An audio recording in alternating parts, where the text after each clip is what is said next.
Good morning, sir. Good morning, madam.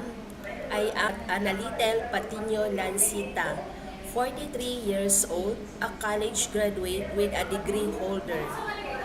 I would like to work in Hong Kong for some reason. One of my reasons is of course to earn money for my family, especially for my children, in order to sustain their needs. Second, as what I have heard from my friends and relatives who are now working in Hong Kong, Chinese people are nice to be with.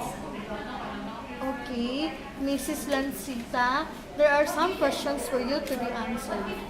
If baby cries at midnight, what will you do? If ever baby cries at midnight, of course, I have to check the baby, especially the diaper. When it is wet or there's something, or maybe if the baby is hungry, give him or her some food or milk. If the baby is still crying, I will check her or his temperature. Okay, what will you do with the clothes before washing?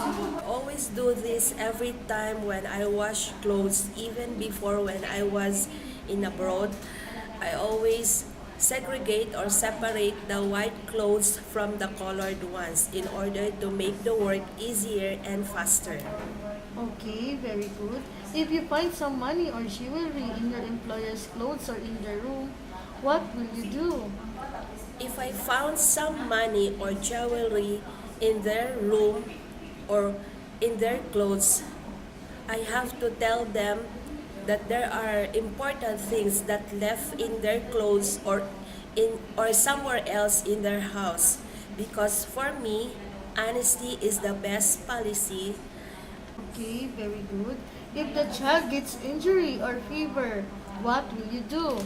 If ever the child gets injury or fever, I have to tell right away to my employer that there's something wrong with the child, or after that I have to give first aid and give comfort. Okay. If you don't understand the instructions from your employer, what will you do? If ever I can't understand the instruction, I have to be honest.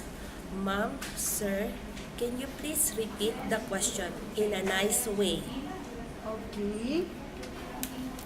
After hanging the clothes outside for drying, but now it's going to rain, what will you do? If that will happen, I have to get the dry ones or even the wet ones and put it in a safe place away from rain.